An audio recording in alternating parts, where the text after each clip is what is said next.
তো আজকে ওয়েদারটা দেখিয়ে আমার ভিডিও শুরু করলাম। তোমরা সবাই কেমন আছো? আশা করি ভালো আছো। আর এই যে আমার আজকে বাপের বাড়িতে সত্যনারায়ণ ঠাকুরের পুজো, তাই আর কি তাড়াতাড়ি করে যতটুকু পারি রান্না বাড়ি সব কিছু সেরে, এই যে কাচের চুড়ি তোমরা কারা কারা করেছো অবশ্যই জানাবে, সব কিছু সেরে স্নান টান করে আর কি যাবো বাপের বাড়িতে। এই যে দেখতেই পাচ্ছ, তার মধ্যে ওয়েদারটাও আজকে মোটামুটি ভালো, বাট প্রচণ্ড রৌদ্র।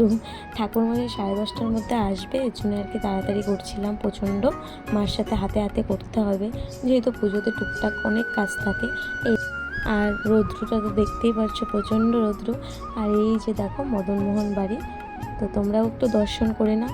আর রথযাত্রা যেহেতু, এইখানে দেখো অনেক দোকান বসেছিল সকালবেলা, এখনও ঠিকঠাক করে খোলা হয়নি দোকানগুলো। এই যে বাড়িতেও চলে আসলাম, এখন মার সাথে হাতে হাতে কাজ করব। এই যে আমাদের গোপুসোনা, কীরকম লাগলো গোপুসোনাদের অবশ্যই জানাবে। আর এখানে আমি ফল কাটছিলাম, আর একটা পিসি এসে চন্দন পেটে দিচ্ছিল। তো সবাই মিলে আর কি থাকলে না মজাও হয় একটা আলাদাই। এই দেখো মা এখানে ঘট পাচ্ছে ঠাকুরের। এই যে ঠাকুরমশাই এই যে নিয়ে এসেছে শালগ্রাম শিলা, এটাই আর কি নারায়ণ ঠাকুর। দেখতেই পাচ্ছ যে ঠাকুরমশাইও চলে এসেছে, এখন পুজো হবে।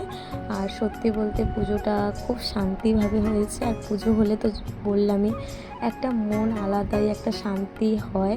তো সবাই মিলে একসাথে অঞ্জলি দিলাম, খুব খুব ভালো লাগলো আর কি। পুজো পাল হলে খুব ভালোই লাগে, মনটাও শান্তি পায়।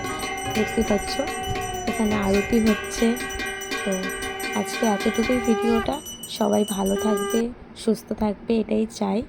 তো ভগবান যাতে সবার ভালো করে। আর এখানে দেখো এখন ঠাকুরমশাই চলে যাচ্ছে, ওই শালগ্রাম শিলা পুজো হয়ে আবার নিয়ে যেতে হয় ঠাকুরমশাইকে। আর এখানে আমি সিন্নি প্রসাদ মাখছি। তো সবাই ভালো থেকো, টাটা।